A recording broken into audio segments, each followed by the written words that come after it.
Hello, comic book fans. Today we're talking about Rogue Sun issue 19. This is the start of a brand new arc for Rogue Sun.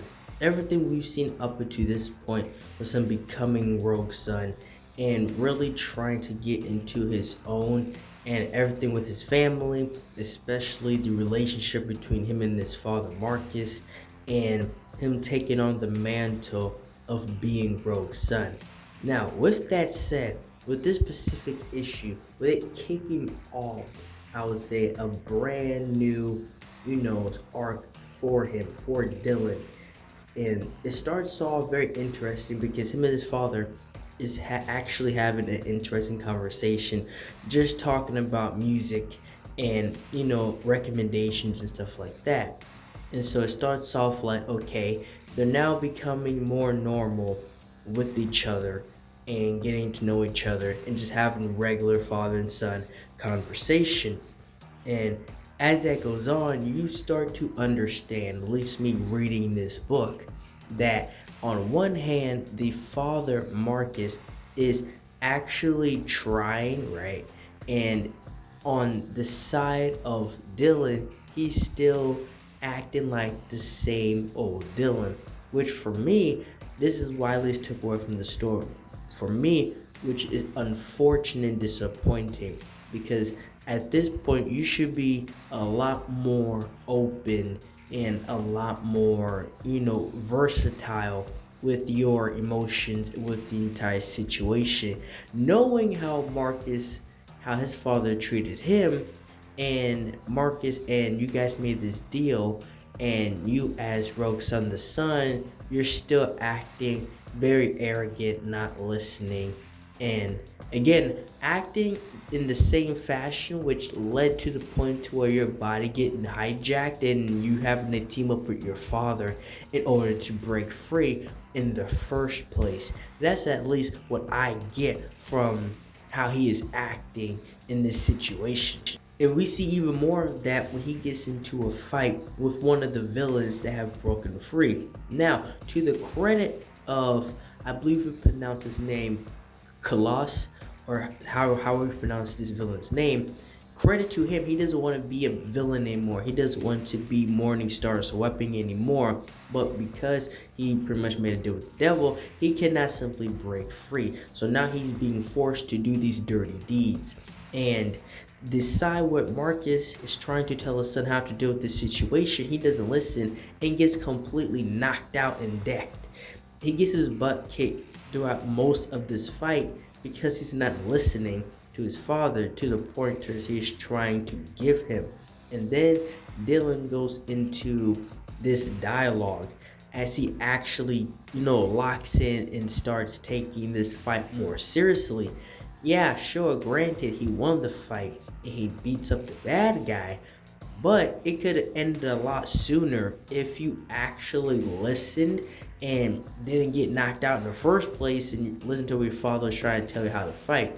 Honestly, at this point in the story, I was expecting a lot more growth on Dylan's part just because of the stuff he's experienced up until this point.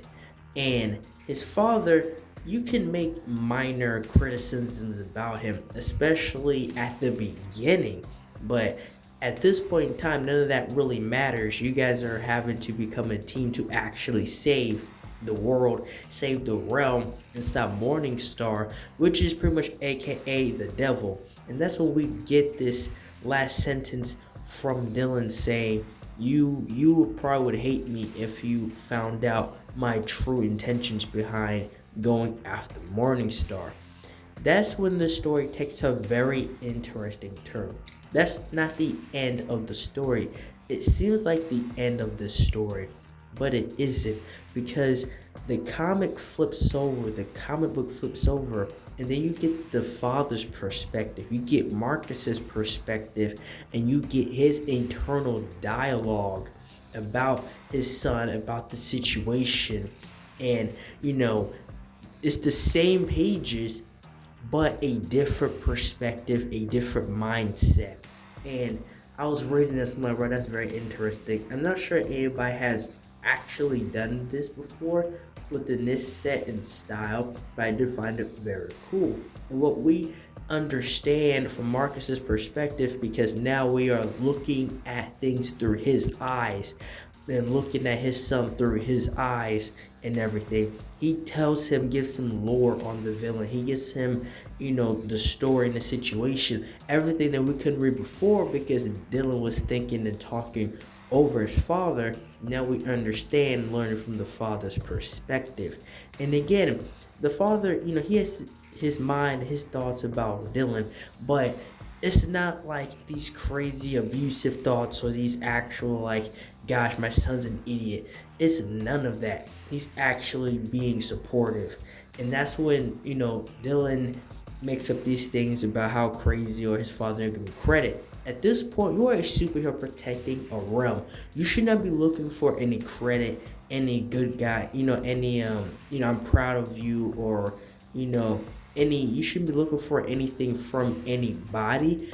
You should take this mantle, you should take this job and understand, definitely from learning what happened to the last Rogue Sons, they all became bad guys and tried to nuke you. Like, you should be very locked in, say, I'm not gonna be like those other guys. I need to be tougher on myself, and I need to actually listen when it's time to listen. And from Marcus's standpoint, I'm pretty sure at this point he will listen when it's actually time for him to listen.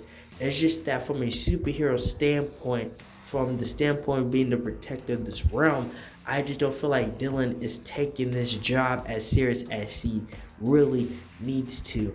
Like, you look at any other character that is in this position now, like teenagers or kids being superheroes, I feel like they take it a lot more serious than, this character Dylan is being Rogue Son. Like, he can easily get nuked, he can easily get knocked out, he can easily lose on any given villain, especially now that so many villains from the past is now free. Like, you really need to lock in and, become an adult. Like, you need to really grow up fast at this point, at least from my opinion, reading this character up until this point.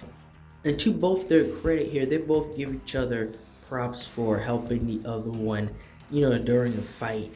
And, that part was actually cool, yeah, but in the moment of action, we still haven't gotten them just simply being on the same page, understanding each other, listening to each other. After 19 issues, we still have not gotten that from either one of them.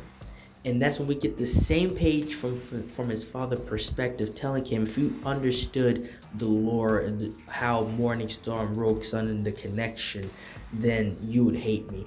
So they're both hiding something from each other that would devastate the other person, which is very interesting, and I can't wait to see what that actually is. And that's all I have for this video. Thank you guys for watching this video. Like, share, and subscribe for more.